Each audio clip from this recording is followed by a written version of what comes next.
Welcome to TET Online Tutorial, an initiative for competitive Sikkim, learning Sikkim, and leading Sikkim. Welcome. Hello everyone. Today we will be discussing the operant conditioning theory of B.F. Skinner. B.F. Skinner को introduction दिनु पर्दाखेरि चाहिँ he was an American psychologist who is known for his contribution on behaviorism. है behaviorism in a simple term means the study of behavior. Okay, and he is also referred to as the father of operant conditioning. Now this is very important किनभने it might come तपाईहरुको के भन्छ एक्जाममा पनि है who is known as the father of operant conditioning भन्दाखेरि चाहिँ it is B.F. Skinner. He persuaded his PhD on psychology at Harvard University, and he proposed that emotions can be translated into a person's predisposition to act in a specific way. This point we shall discuss it in our further slides. And Skinner was highly influenced by J.B. Watson. Now, radical behaviorism. Skinnerले चाहिँ his idea of behaviorism was quite different from J.B. Watsonको theory of behaviorism. How भन्दाखेरि चाहिँ because traditional behaviorismमा चाहिँ it emphasized more on actions which can be easily observed and easily understood or studied है. However, यो traditional behaviorismमा चाहिँ के गर्यो भन्दा चाहिँ they disregarded mental process like thoughts and feelings. यिनीहरूलाई चाहिँ disregard गर्यो, saying that it is not worthy of studying. Whereas radical behaviorismमा B.F. Skinnerले के गर्यो भन्दाखेरि चाहिँ that thoughts and feelings are also behavior.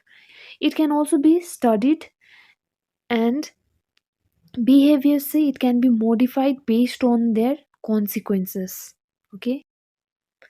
Okay, so the operant conditioning. Like I said earlier, B.F. Skinner is the father of operant conditioning, and operant conditioning is also known as the instrumental conditioning. This is very important किनभने बादमा तपाईहरुलाई operant conditioning नसोधेर instrumental conditioning पनि सोध्नु सक्छ. त्यति बेला please do not get confused. It means operant conditioning है. So operant conditioning मा चाहिँ के हुन्छ भन्दाखेरि चाहिँ B.F. Skinnerले he opines to the idea that learning को जुन चाहिँ प्रोसेस हुन्छ नि त्यो प्रोसेसमा चाहिँ हाम्रो cognitive skills मात्र होइन, rather हाम्रो behavior पनि it is very important, just like cognitive skills, to make the learning more effective भनेर है. यहाँ learning process where behaviors are influenced by consequences in the sense your reinforcement and punishment. These are the very important terms you have to know in operant conditioning theory. And his theory is based on Thorndike's law of effect. Thorndikeको law of effect को under मा तीनटा laws छ. So based on that laws, operant conditioning has been formed. Okay. Next, we will discuss the experiment which was done by B.F. Skinner. His experiment is known as Skinner box. So Skinnerले चाहिँ he conducted experiment using lab rats and pigeon पनि छ है. अन्त यो जुन चाहिँ box देख्नुहुँदैछ नि तपाईहरुले त्यसलाई चाहिँ स्किनर बक्स भन्छ. Skinner box. So as you can see B.F. स्किनरले के गर्यो भन्दा चाहिँ एउटा ऱ्याटलाई चाहिँ त्यो बक्सको भित्र लगाइदियो. त्यो बक्स कस्तो थियो भन्दाखेरि चाहिँ मतलब it was covered, all covered. However जुन चाहिँ फ्लोरिङ हुन्छ नि यो यहाँ तपाईहरुले देख्नुहुँदैछ होला येल्लो कलरको, त्यो चाहिँ इट इज इलेक्ट्रिक ग्रिड. अन्त त्यहाँदेखि छेउमा चाहिँ त्यो ऱ्याटको छेउमा चाहिँ के गर्छ भन्दाखेरि चाहिँ दुईटा लिभर हुन्छ, वेयर दुईटा लिभर छुँदाखेरि चाहिँ एउटाबाट चाहिँ ग्रीन लाइट बल्छ एन्ड देन अर्कोमा रेड लाइट बल्छ है. नाउ ऱ्याट यहाँ as you can see food dispenser पनि छ है, फुड डिस्पेन्सर पनि छ. ऱ्याटलाई जब भोक लाग्छ त्यति बेला भोक लाग्दाखेरि चाहिँ what it tends to do is move around the box helplessly है. तर by accident the rat tends to touch a lever, त्यो लिभर टच गर्दाखेरि चाहिँ ग्रिन लाइट बल्छ। ग्रिन लाइट बल्दाखेरि चाहिँ के हुन्छ भन्दा फुड डिस्पेन्सरबाट फुड तल आउँछ। द्याट वे ऱ्याटले त्यो खाना खान्छ। And then time and again उसले फेरि अब खाना त गयो, फेरि what it does is time and again त्यो लिभरलाई पुस गरिबस्छ। एन्ड देन जबसम्म ग्रिन लाइट आउँदैछ तबसम्म फुड पनि त्यसरी नै झर्छ है फुड डिस्पेन्सरदेखि। हाउएभर अचानकमा के गर्छ भन्दा चाहिँ उसले एउटा लिभर थिच्दाखेरि चाहिँ रेड लाइट बल्छ। रेड लाइट बल्दाखेरि एज यु क्यान सी यो इलेक्ट्रिक ग्रिड छ नि, त्यहाँदेखि चाहिँ electric is produced, a little bit of shock is given to rat, that is negative reinforcement. यो जुन चाहिँ ग्रिन लिभर थिच्दाखेरि फुड आउँदै थियो, that is positive reinforcement. I hope the experiment is clear to you all. Like I said in the earlier slide, that there are two important terms that you need to understand B.F. Skinner ko operant conditioning ma. Those are reinforcement and punishment. First we will discuss what reinforcement is and isko types se ke ho bhanera hai. Reinforcement भन्नुलाई चाहिँ के भन्छ भन्दाखेरि चाहिँ it is a process जहाँ चाहिँ तपाईँले एउटा पर्टिकुलर बिहेभियरलाई चाहिँ एन्करेज गर्छ सो द्याट लेटर अन अझै त्यो बिहेभियर चाहिँ स्ट्रङ हुँदै जाओस् भनेर है। फर इक्जाम्पल यसमा चाहिँ गिभिङ प्रेज, अब क्लासरुम सिचुएसनमा हेर्नु पर्दाखेरि के हुन्छ भन्दाखेरि चाहिँ you are teaching and then तपाईँको एउटा स्टुडेन्टले तपाईँले पढाएको सबै बुझ्यो अरे, क्लास टेस्टमा पनि 10 मा 10 ल्यायो भने what you tend to do is like हामीले क्ल्यापहरू गर्नु लगाउँछ है क्लासमा राइट आन्सर भन्दाखेरि। एन्ड देन टेस्टमा पनि राम्रो मार्क्स लियो भने we tend to give them toffees or candies. This is reinforcement. Now there are two types of reinforcement, that is positive reinforcement and negative reinforcement. Positive reinforcement चाहिँ कस्तो हो भन्दाखेरि चाहिँ positive reinforcement मा चाहिँ it adds something to strengthen behavior. This is very important है. It adds something to strengthen your behavior. For example, नानीले एक्जाममा टेस्टमा 10 मा 8 ल्यायो अरे, तपाईँले अन्त त्यहाँदेखि के गर्यो गिफ्ट या त रिवार्ड दियो अरे उसलाई, अब सो द्याट नेक्स्ट टाइम अझै राम्रो गर्नु ल भनेर दिँदाखेरि चाहिँ वाट ह्यापन्स इज नेक्स्ट टेस्टमा तपाईँले यो जुन चाहिँ रिइन्फोर्समेन्ट दिएको छ as a candy, that child will tend to do even better in her next test. त्यति बेला she might bring 10 ma 9 है। Okay, the next type of reinforcement is negative reinforcement.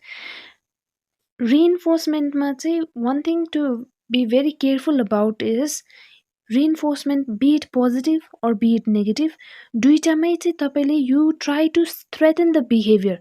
This is very important है, when you are trying to strengthen the behavior. तर कसरी how भनेर चाहिँ द्याटमा चाहिँ depend गर्छ कि whether the reinforcement is positive or whether it is negative. Positive reinforcementमा when we are adding something like rewards or gift दिँदैछ भने एउटा बिहेभियरलाई स्ट्रङ बनाउनुको लागि, नेगेटिभ रिइन्फोर्समेन्टमा चाहिँ बिहेभियरलाई त स्ट्रङ बनाउनु छ तर हाउ भन्दाखेरि चाहिँ बाई रिमुभिङ समथिङ है। इक्जाम्पलको द्वारा अन्डरस्ट्यान्ड गर्नु पर्दाखेरि चाहिँ example would be children finishing their homework to avoid nagging from their parents.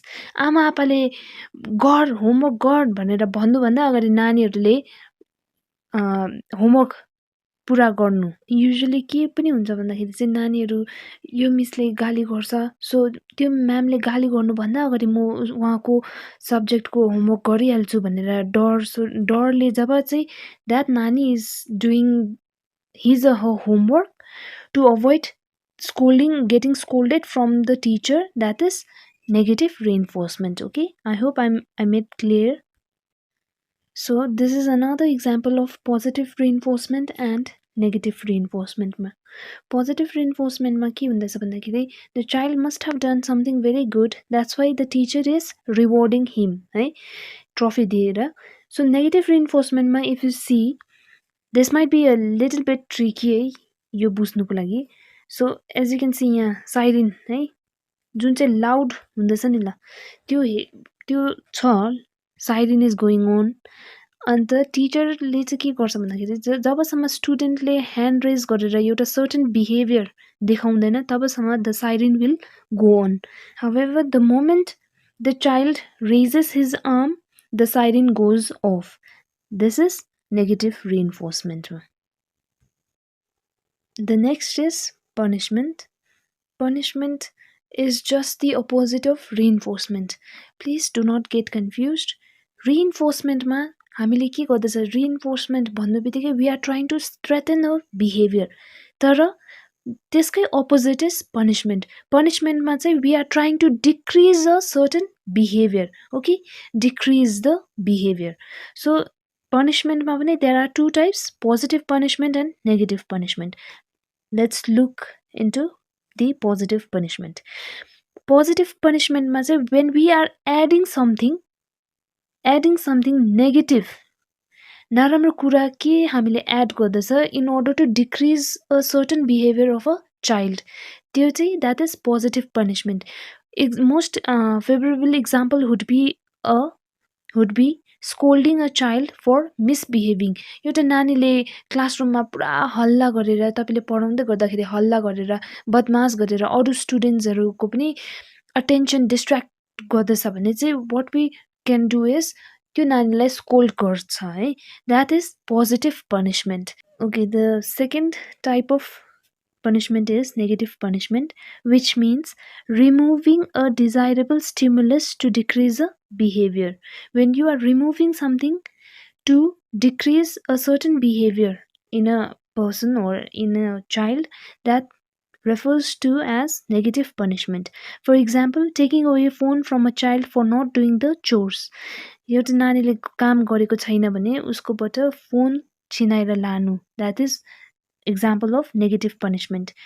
अन्त यो previous example जुन चाहिँ छ positive punishment को, where positive punishment would be scolding a child for misbehaving, हामीले यो example लाई negative punishment को द्वारा पनि उसको misbehaviorलाई अलिकति मिलाउनु चाहन्छ भने चाहिँ what we can do is by taking away the toys of a child. नानीको टोय हामीले छिनाएर लगिदियो भने he or she will not misbehave. Here we have another illustration of positive punishment and negative punishment. Positive punishment मा के गर्दछ भने teacher is scolding or telling the student not to shout in classroom है. उसको punishment चाहिँ के छ भन्दाखेरि चाहिँ right, I will not shout. This is positive punishment. Negative punishment मा if you see, if a student is playing video games during class period, the teacher takes away उसको mobile phone. That is negative punishment. I hope this is clear.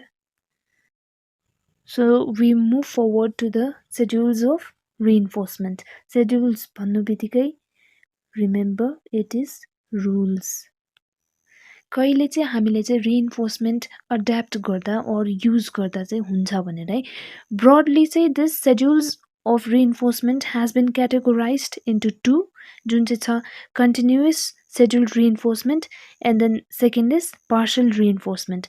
First मा continuous scheduled reinforcement मा हेरौँ है. यसमा चाहिँ के भन्छ भन्दाखेरि चाहिँ reinforcement is given after a response every single time. जति खेप पनि नानीले राम्रो काम गर्दछ भने चाहिँ reinforcement is given immediately after each and every response.